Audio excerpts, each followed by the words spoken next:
وہ تو اس کی پڑھ کے دیکھو ہے اس کو بندوں سے پیار کتنا مثال دے دے کے خیر و شر کی مثال دے دے کے خیر و شر کی وہ اپنی جانب بلا رہا ہے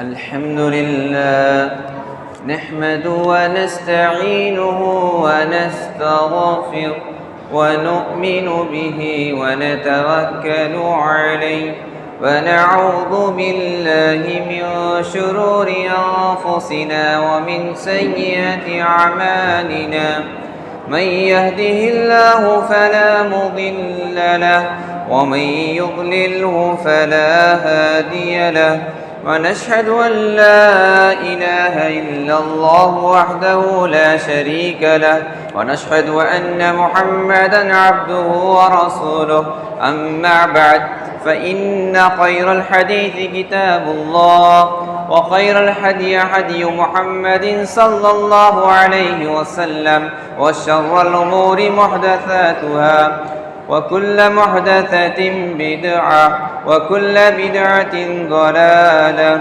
وكل ضلالة في النار أعوذ بالله من الشيطان الرجيم بسم الله الرحمن الرحيم ولله على الناس حج البيت من استطاع إليه سبيلا وقال النبي صلى الله عليه وسلم العمرة إلى العمرة كفارة لما بينهما والحج المبرور ليس له جزاء إلا الجنة تمام قسم کی کبریائی بڑائی بادشاہی شہنشاہی اس وحدہ لا شریک کے لیے ہے جو اس کائنات کا خالق ہے، جو اس کائنات کا مالک ہے، جو اس کائنات کا رازق ہے۔ تمام ہر قسم کی تعریف اس وحدہ لا شریک کے لیے ہے۔ تمام انبیاء علیہ الصلاۃ والسلام پر درود و سلام ہو، خصوصاً ہمارے آخری نبی محمد عربی خاتم النبیین مصطفیٰ صلی اللہ علیہ وسلم پر۔ حاضرین جمعہ، میں نے آپ حضرات کے سامنے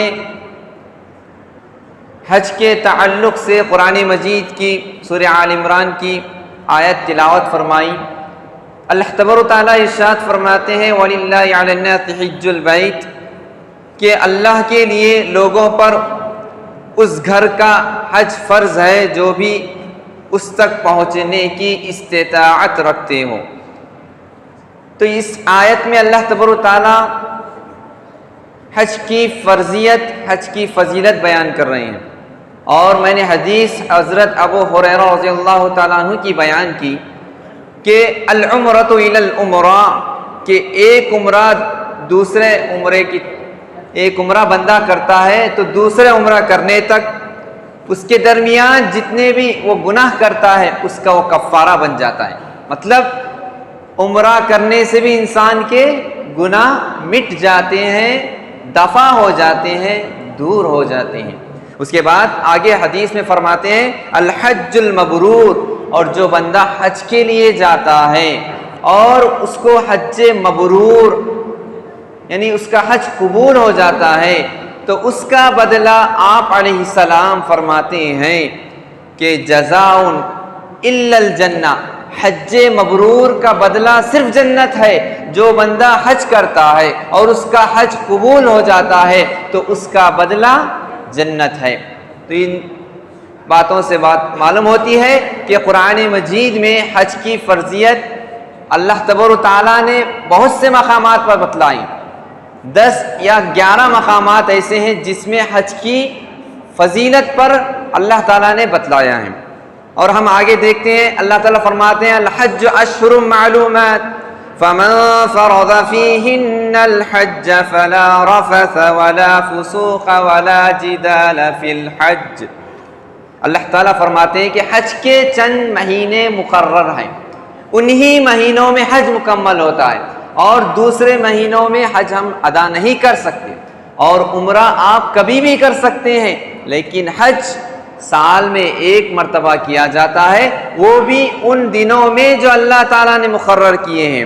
فمن فرض، اور جو شخص جو حج کرنا چاہتا ہے، جو اس کی نیت کرتا ہے، وہ صحت مند رہنا شرط ہے، اور وہ صاحب استطاعت مال ہونا اس کے لیے شرط ہے۔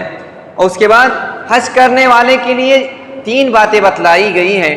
فلا رفث، وہ کوئی بے حیائی کا کام نہیں کرے گا، ولا فسوق، فسق و فجور نہیں کرے گا، ولا جدال، اور نہ لڑائی جھگڑا کرے گا۔ ان 3 باتوں سے وہ محفوظ رہے گا۔ ویسے تو ہر مسلمان، ہر دنیا میں رہنے والا شخص یہی چاہتا ہے کہ وہ ایک دوسرے کو تکلیف نہ دے، ایک دوسرے کو برا بھلا نہ کہے، ایک دوسرے سے لڑائی جھگڑا نہ کرے، یہ تو عام چیزیں ہیں۔ لیکن حج میں تاکیدی طور پر زور لگا کر اللہ تعالیٰ کہہ رہا ہے لازماً تم ان چیزوں سے حج کرتے ہوئے بچ جاؤ۔ حج کرتے ہوئے پورا مجموعہ ہوتا ہے، 30-40 لاکھ لوگ ہوتے ہیں، ان تمام لوگوں میں ایک دوسرے کا خیال رکھنا، صبر کرنا، ایک دوسرے کو جھگڑنے میں یعنی ایک دوسرے کو دھکا نہیں لگنا، مطلب یہ تمام چیزیں وہاں پہ ملحوظ رکھنا ضروری ہے، تو اس لیے فرمایا۔ اس کے بعد ہم اور آگے دیکھتے ہیں کہ حج کے لیے مہینے مقرر ہے، جیسا کہ حج کی تیاری کرنا ہے تو شوال، ذی القعدہ اور ذی الحجہ میں حج شروع ہو جاتا ہے، اس کے 10 دنوں سے۔ تو یہ حج کی دن ہے جس میں بندہ نیت کر کر، ارادہ کر کر حج کی نیت کرتا ہے۔ حج یہ کیا ہے؟ ہم سب کو معلوم ہے کہ اسلام کے 5 ارکان ہیں، تو ان 5 ارکان میں سے ایک رکن حج ہے جو سب سے آخری ہے، جو سب سے آخری ہے، یہ فرض ہے ان لوگوں پر، جیسا کہ میں نے کہا مال ہونا شرط ہے اور صحت مند ہونا شرط ہے، اور یہ حج سال میں ایک مرتبہ ہوتا، اور یہ اسلام کا ایک رکن ہے۔ اور اسی طرح حج کب فرض ہوا یہ بھی ہم کو معلوم ہونا چاہیے۔ تو ہم جب اسلامی تعلیمات کا ایک دائرانہ نظر ڈالتے ہیں، اس کی تاریخ پر جب ہم پڑھتے ہیں، تاریخ پر ایک نظر ڈالتے ہیں، تو معلوم ہوتا ہے کہ حج 5 ہجری میں فرض ہوا۔ تو یہ بات ہمارے سامنے آنا چاہیے۔ اب میں آپ حضرات کے سامنے حج کے تعلق سے، کیونکہ چند لوگ ہیں، چند محدود لوگ ہیں جو حج کر سکتے ہیں، ان کو اللہ تعالیٰ مال سے نوازا، صحت سے نوازا، اور اب ہم کو کیا ملتا ہے اس سے سبق؟ کیا ہم کو بھی حج کے مہینے سے، حج کے ایام سے، حج کے اوقات سے کیا ہم بھی سبق حاصل کر سکتے ہیں؟ کیا حج کا پیغام ہم لوگوں کے لیے بھی ہے؟ ضرور۔ تو حج کے لیے، حج کے پیغام میں، حج کی فرضیت سے حج کا پیغام ہمارے لیے کیا سبق دیتا ہے؟ اور آگے دیکھتے ہیں کہ حج کے علاوہ ہم دوسری عبادتیں جب دیکھتے ہیں تو وہ عبادت یا پھر مالی ہوتی ہے یا بدنی ہوتی ہے۔ مثال کے طور پر ہم زکوٰۃ ادا کرتے ہیں تو یہ مالی عبادت ہو گئی، صدقہ دیتے ہیں یہ مالی عبادت ہو گئی۔ اگر ہم نماز پڑھ رہے ہیں تو یہ جسمانی عبادت ہے کہ ہم اپنا پورا جسم لگا رہے ہیں، اس میں کسی کو پیسہ فیس بھر کر نماز پڑھنا نہیں ہے، بلکہ یہ جسمانی عبادت ہے، اس میں کوئی مال نہیں لگتا۔ تو مالی عبادت بھی جسمانی عبادت ہے، اسی طرح حج یہ ایسی عبادت ہے جو مالی عبادت بھی ہے، جسمانی بھی عبادت ہے۔ انسان یہاں مال بھی لگا رہا ہے، اپنا جسم بھی لگا رہا ہے، اپنے لبوں سے اللہ کا ذکر بھی کر رہا ہے، یہ لسانی زبان، یہ زبان جو ہے اس کو لسان کہتے ہیں۔ تو یہ لسانی عبادت بھی ہے، بدنی عبادت بھی ہے، مالی عبادت بھی ہے، تو یہ دونوں عبادتیں حج میں جمع ہو جاتی ہیں۔ اور اسی طرح اور آگے ہم دیکھتے ہیں کہ حج کی اور کیا فضیلت ہے، اس کا پیغام کیا ہے۔ اس کا سب سے پہلا پیغام یہ ہے کہ حج جب ہم کرنے کی نیت کرتے ہیں تو حج کی قسمیں بھی ہوتی ہیں، اس کو جاننا ضروری ہے، مطلب پورے ارکان کے ساتھ حج ادا کرنا ہے۔ تو اس کی 3 قسمیں ہیں حج کی۔ پہلا حج تمتع، دوسرا حج قیران، تیسرا حج افراد۔ اس کا معنی بھی ہم کو معلوم ہونا چاہیے کہ حج کی 3 قسمیں ہیں، لیکن اس میں ہندوستان سے جو لوگ جاتے ہیں حج کرتے ہیں وہ حج تمتع کرتے ہیں۔ حج تمتع مطلب فائدہ اٹھانا، حج کے لیے احرام باندھنا، اس کو حج تمتع کہتے ہیں۔ حج قیران کا مطلب، قیران مانے ملانا، اس کا مطلب یہ ہے کہ حج قران اس وقت ہوتا ہے کہ بندہ حج اور عمرہ دونوں کے لیے نکلتا ہے اور قربانی کا جانور ساتھ میں لے کر نکلتا ہے، اس کو حج قران کہتے ہیں۔ اور تیسری قسم ہے حج افراد، یہ وہ حج ہے جو صرف حج کے لیے بندہ نیت کر کے نکلتا ہے، اسے حج افراد کہتے ہیں۔ تو یہ حج کی 3 قسمیں ہو گئیں۔ اب ہم کو معلوم کرنا ہے کہ حج کا پہلا پیغام ہمارے سامنے کیا نظر آتا ہے۔ ہم تمام عالم اسلام کے لیے سب سے پہلا فریضہ یہ ہے کہ حج کی سب سے عظیم فریضہ حج کا پیغام یہ ہے کہ اللہ تبارک و تعالیٰ اس میں توحید کی دعوت دیتا ہے۔ اول سے لے کر آخری تک پیغام حج کا یہی ہے کہ توحید کی دعوت ہے۔ کیوں؟ کیا ہے؟ کس طرح ہے؟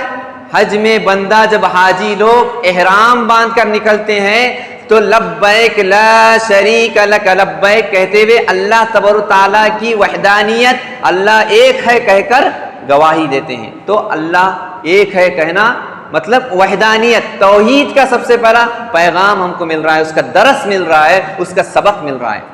تلبیہ کہتے ہیں اس کو۔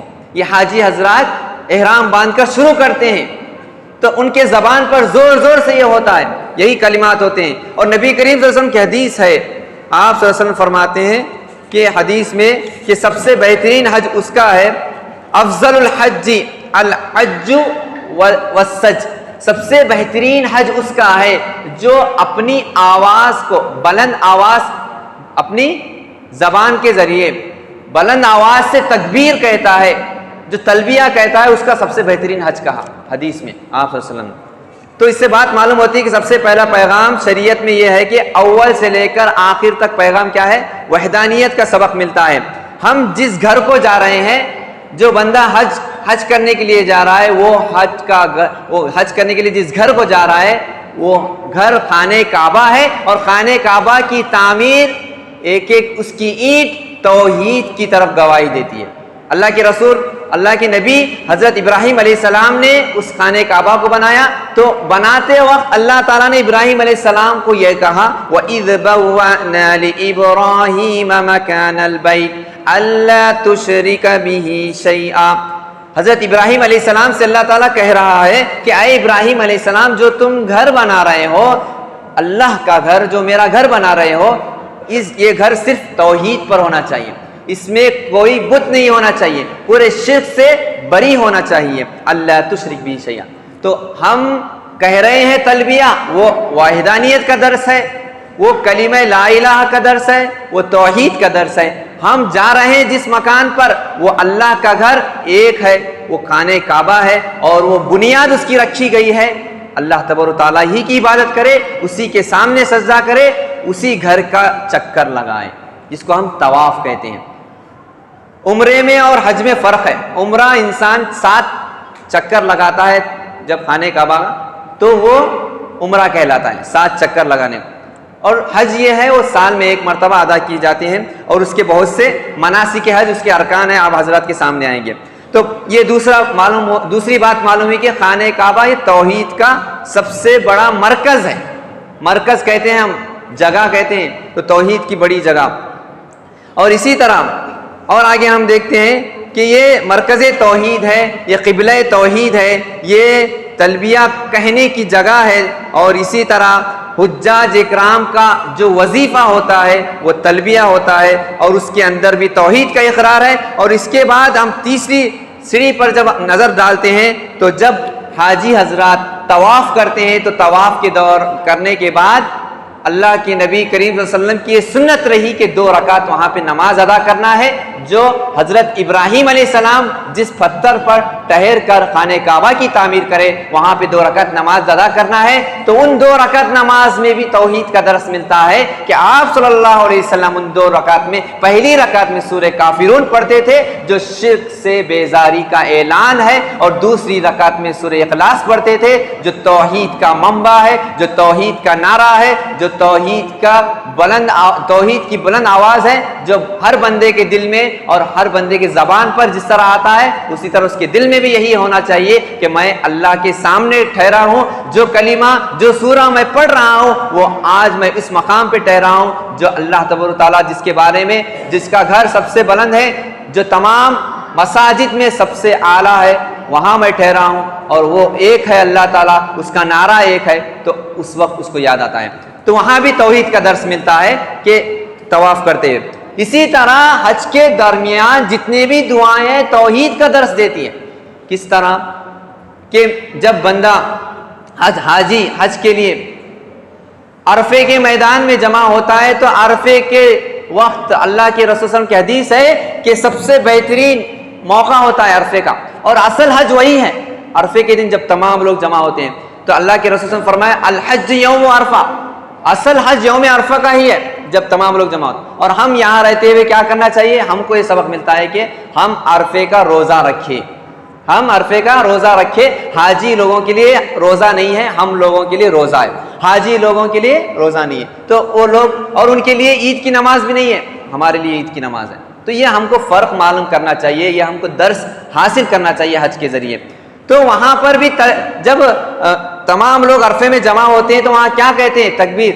وہاں کیا کہنا ہے کہ رسول صلی اللہ علیہ وسلم کی حدیث ہے، آپ فرماتے ہیں لا حول ولا قوت، یعنی سبحان اللہ والحمد للہ ولا الہ الا اللہ۔ یہ پوری دعا ہم کو پڑھنی چاہیے۔ یہ کب؟ عرفے کے دن اس کی فضیلت بتلائی گئی۔ اور وہی مقام ہوتا ہے جب تمام حاجی جمع ہوتے ہیں اور اس وقت اللہ تبارک و تعالیٰ ساتوں آسمان سے تشریف لاتا ہے اور بندے کی دعائیں قبول کرنے کے لیے کہ بندہ، تمام لوگ ایک لباس میں کھڑے ہوتے ہیں۔ تو حج کا درس یہ بھی ہے کہ ایک لباس میں، وہ سفید لباس ہوتا ہے اور یہ اللہ کا حکم کی تابع داری ہو رہی ہے۔ تو حج کا ایک پیغام یہ ہے کہ اللہ کی فرما برداری کرتے ہوئے تم کو احرام باندھنا ہے، سیاہ ہوا کپڑا نہیں پہننا ہے، کوئی کلر کا کپڑا نہیں پہننا ہے، وہ بھی بنا سیے کے سفید دو کپڑے پہننا ہے جس کو احرام کہتے ہیں۔ اور یہ احرام جب پہنتے ہیں تو یہ اس بات کی یاد دلانی ہے کہ سفید کپڑا ہوتا ہے تو ہم کو کفن کی یاد دلاتا ہے کہ بندہ جب مر جاتا ہے تو مرنے کے بعد اس کو کوئی رنگ کا لباس پہنایا جاتا نہیں، بلکہ سفید لباس پہنایا جاتا۔ تو احرام کا لباس ہم کو یہ سبق دیتا ہے کہ ایک نہ ایک دن ہم کو بھی سفید لباس میں ملبوس کر دیا جاتا ہے، جنازہ کی شکل میں دفنایا جاتا ہے۔ تو یہ یاد دلاتا ہے۔ اسی طرح دوسرا کیا یاد دلاتا ہے؟ حج کا فریضہ اس بات کو بھی یاد دلاتا ہے کہ تمام لوگ جہاں ایک نعرہ بلند کر رہے ہیں، ایک اللہ کی عبادت کر رہے ہیں حج میں، تو تم یہاں سے جانے کے بعد بھی دنیا میں بھی تمام لوگ بھی اس وحدانیت کا اعلان کریں، اس رب کی عبادت کریں۔ جس طرح ہم احرام اور حرم جیسا عظیم علاقہ جہاں پہ نماز پڑھنے کا درجہ اور اونچا ہوتا ہے، یہاں نماز پڑھتے ہیں تو اتنا ثواب نہیں ہے جتنا ثواب وہاں پڑھنے پر ہے۔ یہ بھی ہم کو معلوم ہوتا ہے کہ سب سے افضل مقام کیا ہے؟ وہ کیا ہے؟ خانہ کعبہ ہے، مکہ ہے، وہاں پہ نماز پڑھنا سب سے زیادہ، اور لوگ کثرت سے نمازیں پڑھتے ہیں۔ تو وہاں جس قدر ہم نمازیں پڑھ رہے ہیں وہاں سے حج کے آنے کے بعد بھی ہم کو نماز کا پابند ہونا چاہیے۔ اور یہ توحید کا درس ملتا ہے کہ توحید کی امانت سینوں میں ہے ہمارے، توحید کی امانت سینوں میں ہے ہمارے، آسان نہیں مٹانا نام و نشاں ہمارا، آسان نہیں ہے کہ ہمارا نام مٹانا آسان نہیں ہے، کہ توحید کا نعرہ ہمیشہ ہم کو سربلند کرنا چاہیے۔ اسی طرح صفا مروہ کا چکر لگاتے ہوئے بھی لا الہ الا اللہ کا نعرہ لگانا چاہیے، وہاں بھی توحید کا درس ملتا ہے۔ تو اس کے بعد اور ہم آگے دیکھتے ہیں کہ اللہ کے رسول نبی کریم صلی اللہ علیہ وسلم نے حج کے تعلق سے اور کیا ہم کو پیغام دیتے ہیں، کہ اس سے یہ پیغام بھی ملتا ہے کہ مساوات کا درس ملتا ہے کہ تمام لوگ ایک جگہ جمع ہوتے ہیں۔ وہاں پر اللہ کے رسول صلی اللہ علیہ وسلم جو حج کیے اور حج کے موقع پر جو خطبہ دیے آپ صلی اللہ علیہ وسلم، وہاں یہی کہا کہ آج کے دن میں تمام لوگوں کو معاف کرتا ہوں۔ اور یہ مساوات کا درس یہ ہے کہ حاجی حضرات جب وہاں تمام لوگ جمع ہوتے ہیں تو کوئی یہ نہیں دیکھا جاتا کہ کوئی کالا ہے، کوئی گورا ہے، کوئی موٹا ہے، کوئی پتلا، وہاں کچھ بھی نہیں۔ اللہ کے رسول کی حدیث ہے نہ عرب کو عجم پر فضیلت حاصل ہے، نہ عجم کو عرب پر، نہ کالے کو گورے پر فضیلت حاصل ہے، نہ گورے کو کالے پر۔ تو اس بات کا درس وہاں ملتا ہے کہ مساوات کا، کہ تمام لوگ ایک جگہ جمع ہوتے ہیں اور سب کا نعرہ ایک ہوتا ہے، لیکن زبان سب کی ایک ہوتی ہے، وہ عربی زبان ہوتی ہے۔ سب افریقہ کا ہوتا ہے، کوئی امریکہ کا ہوتا ہے، کوئی مختلف علاقوں کے ہوتے ہیں. جب وہاں جمع ہوتے ہیں تو سب کی زبان پر نعرہ ایک ہوتا ہے اور وہ عربی میں ہوتا ہے، لبیک. اور اسی طرح سب ایک دوسرے سے ملتے ہیں تو صرف خالی ایسا ہی نہیں ملتے، نبی کریم صلی اللہ علیہ وسلم کی سنت کو ادا کرتے ہوئے ملتے ہیں. ہر کسی کے زبان پر السلام علیکم ورحمۃ اللہ کے الفاظ ہوتے ہیں، چاہے وہ سامنے والا انجان کیوں نہ ہو، چاہے وہ اپنے گاؤں کا کیوں نہ ہو، اپنی بستی کا کیوں نہ ہو، اپنی پہچان کا کیوں نہ ہو، اپنا رشتہ دار کیوں نہ ہو، اس کو ایک دوسرا حاجی سلام کرتے ہوئے اس کی مدد کرنے کی کوشش کرتا ہے اور اس کو کہیں کسی نہ کسی طریقے سے حج کے پورے ارکان ادا کرنے کی کوشش کراتا ہے. تو وہاں کوئی کسی کی شکل و صورت نہیں. اللہ تعالیٰ بھی یہی دیکھتا ہے کہ ہم یہاں تمہاری صورت کو نہیں دیکھیں گے، بلکہ اللہ تبارک و تعالیٰ تمہارے اعمال کو دیکھتا ہے. اللہ تعالیٰ تمہارے اعمال کو دیکھتا ہے کہ تم کتنے اچھے اعمال کر رہے ہو. اور حج کا پیغام یہ بھی، تیسرا پیغام یہ ہے کہ یہ میدان محشر کو یاد دلاتا ہے. جس طرح تمام لوگ وہاں پر میدان میں کھڑے ہوئے ہیں، عرفات کے میدان میں ایک لباس میں ملبوس تمام لوگ کھڑے ہوئے ہیں، اسی طرح ہم تمام لوگ محشر میں جمع ہونا ہے. ہم تمام لوگوں کو کہ یہ گھڑی محشر کی ہے تو عرش محشر میں ہے، یہ گھڑی محشر کی ہے تو عرش محشر میں ہے. پیش کر غافل امر کوئی اگر دفتر میں ہے. ہم کو عمل پیش کرنا ہے کہاں پر؟ قیامت کے دن. تو محشر کی گھڑی ہم کو یاد دلاتی ہے کون سا؟ عرفے کا منظر. تو ہم کو اس سے بات یہ بھی معلوم ہوئی کہ حج کا پیغام ایک یہ ہے کہ ہم کو ہر وہ میدان محشر کو یاد دلاتا ہے جب تمام لوگ خبروں سے اٹھ کر محشر میں جمع ہو جائیں گے. اور اسی طرح اور کیا پیغام ملتا ہے حج کے ذریعے؟ حج کے ذریعے ہم کو اور کیا پیغام ملتا ہے کہ حج کے ذریعے یہ بات معلوم ہوتی ہے کہ حج گناہوں کو صاف کر دیتا ہے. گناہوں کو کس طرح مٹا دیتا ہے؟ آپ علیہ الصلوۃ والسلام فرماتے ہیں جس طرح بندہ جب پیدا ہوتا ہے کوئی بچہ تو وہ گناہوں سے بری ہوتا ہے، تو حج کا پیغام یہ ہے کہ انسان حج کرتا ہے تو وہ گناہوں سے اس طرح بری ہوتا ہے جس طرح ایک ماں کے پیٹ سے بچہ پیدا ہوتا ہے تو پوری گناہوں سے بری ہوتا ہے، تو اس طرح اس کے گناہ معاف ہو جاتے ہیں. اور اسی طرح اور پیغام اس کا یہ ملتا ہے کہ حج کے ذریعے اسلام کا پورا رکن پورے 5 ارکان میں سے ایک ارکان ہم ادا کرتے ہیں جو نبی کریم صلی اللہ علیہ وسلم نے بھی کیا کہ آپ صلی اللہ علیہ وسلم سب سے پہلے توحید کا کام کیے، اس کے بعد نماز کی طرف توجہ دلائے، اس کے بعد روزوں کی طرف توجہ دلائے. توحید، نماز، روزہ، اس کے بعد زکوٰۃ کی طرف کہا کہ زکوٰۃ تم ادا کرو، سال میں 1 مرتبہ ادا کرنا ہے، وہ بھی تمہارے حلال کمائی کے ذریعے. اس کے ذریعے تمہارے مال میں اضافہ ہوتا ہے اور اسی طرح اور زیادہ مال ہمارے حق میں ملتا ہے، اللہ کے فضل و کرم سے ملتا ہے، تو تب جا کر حج کرنا ہے. تو آپ صلی اللہ علیہ وسلم پوری زندگی میں کتنے بار حج کیے؟ ہم کو سیرت پڑھنا چاہیے کہ نبی کریم صلی اللہ علیہ وسلم پوری اپنی زندگی میں 1 مرتبہ حج کیے. تو آپ صلی اللہ علیہ وسلم نے جو حج کیا وہ بھی تمام لوگوں کے لیے نمونہ ہے. اور وہ حج کیے تو اس وقت آپ صلی اللہ علیہ وسلم نے کئی پیغامات دیے، نماز کی تعلیم کی طرف ابھارا، نماز کی ترغیب کی طرف ابھارا، اسی طرح ایک دوسرے کو کا مال ہڑپنے سے بچنے کو کہا، ایک دوسرے کے ساتھ دینے کو کہا، مساوات کا درس دیا اور بہت سے پیغامات حجۃ الوداع میں نبی کریم صلی اللہ علیہ وسلم نے لوگوں کو مخاطب کرتے ہوئے کہا. اور اس کا پیغام یہ ملتا ہے کہ حاجی جو حج کرتا ہے ان لوگوں کے دعائیں قبول ہوتی ہیں. تو عرفے کے دن ہم بھی دعا کرتے ہیں، ہم روزہ رکھنا ہمارے لیے ہے تو ہم روزہ رکھ کر اگر دعا کرتے ہیں تو اللہ تعالیٰ بھی ہماری دعاؤں کو قبول کرتا ہے. اور اس کا پیغام یہ بھی ملتا ہے کہ جو بندہ حج کرتا ہے وہ نظم ڈسپلین وقت کا پابند ہو جاتا ہے کہ وہی اوقات ہے جو بتلائے گئے ہیں کہ احرام باندھنے کے بعد جو ذی الحجہ حج کرنے کے جو ایام اشہر معلومات ان 10 دنوں میں خصوصی طور پر وقت کے ساتھ بندے کو حاجی جو حج کرنے والا ہوتا ہے مینا میں، مزدلفہ میں، عرفات میں جمع ہونے کے جو اوقات بتلائے گئے اسی وقت جمع ہونا، یہ وقت کا سبق سکھاتا ہے کیا؟ حج. اور اسی طرح سب سے بڑا سبق آخرت کی یاد دلاتا ہے. اور ہر عبادت کا ایک ہی مقصد ہے. اللہ تعالیٰ نے قرآن مجید میں بارہا کہا اللہ تعالیٰ سے ڈرنا ہے. خیر الزاد التقویٰ کہا کہ سب سے بہترین تقویٰ اگر کوئی ہے، بہترین توشہ اگر کوئی ہے تو وہ تقویٰ ہے، اللہ تعالیٰ سے ڈرنا ہے. تو ہم نماز پڑھتے ہیں تو نماز نبی کریم صلی اللہ علیہ وسلم نے کہا کہ ایسی پڑھو کہ تمہاری زندگی کی آخری نماز ہے. تم سجدہ کر رہے ہو تو اس طرح کرو کہ میری زندگی کا آخری سجدہ ہے. تم دعائیں کر رہے ہو, تم رکوع کر رہے ہو تو اس طرح کرو کہ زندگی کی آخری رکوع کر رہا ہوں. تو کس طرح کرتا بندہ؟ پورا توجہ کے ساتھ, پورے یکسو ہو کر, پورے اپنے ذہن کو نماز میں لگاتے ہوئے. یہ نماز کے تعلق سے کہا. تو یہ ہم کو پیغام ملتا ہے کہ اللہ سے ڈرتے ہوئے جو بندہ نماز پڑھتا ہے اس کی تمام بے حیائی دور ہو جاتی ہے. اور اسی طرح ہر عبادت جو بھی کہا, روزے کا مقصد کیا ہے؟ لعلکم تتقون. تو روزے کا مقصد یہ ہے کہ تم کو تقوی حاصل ہو جائے, اللہ سے پرہیزگاری, اللہ کا ڈر پیدا ہو جائے.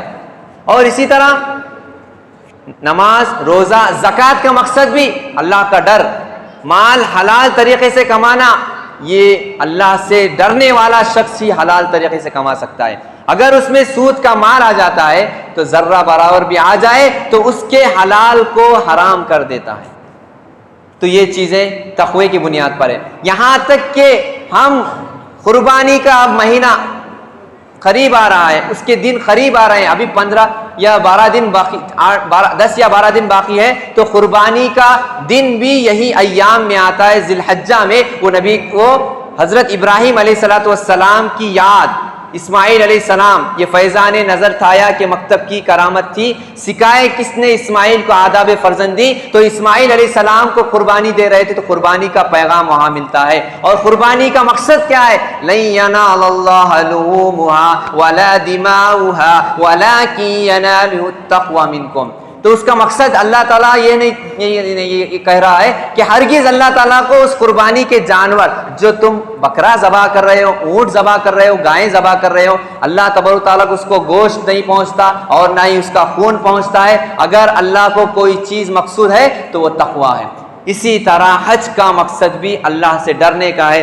حج کی چند چیزیں ہیں جو آپ حضرات کے سامنے پیش کی گئی ہیں. چند ایسی چیزیں ہیں جو حج کو ادا کرنے سے لوگ منع کرتے ہیں. مثال کے طور پر حج جانے والے کو, حاجی حضرات کو کہتے ہیں کہ تم حقیقہ کیے تو ہی حج کو جانا. یہ چند چیزیں, اس سے بچنا چاہیے. اسی طرح سب سے پہلے جو گھر کے بڑے ہیں وہ حج کرنا, اس کے بعد دوسرے حج کرنا, یہ غلط طریقے ہے. اسی طرح تیسرا, پہلے بیٹی کی شادی ہونا اور ان کا اس طرح بہانہ بنا کر حج کو جانے سے روکنا. اسی طرح گھر بنانے کا ہے. بہت سے ایسی چیزیں ہیں جو انسان کو حج کو جانے سے روکتی ہیں اور اس کو انسان بہانہ بناتا ہے. اسی طرح حاجی حج کو جاتے ہوئے مسجد میں اعلان کرنا کہ میں حج کو جا رہا ہوں, یا پھر اخبار میں چھپا دینا کہ میں حج کو جا رہا ہوں. آپ صلی اللہ علیہ وسلم نے فرمایا کہ جو بھی تم عبادت کر رہے ہو اس میں ریاکاری سے بچو.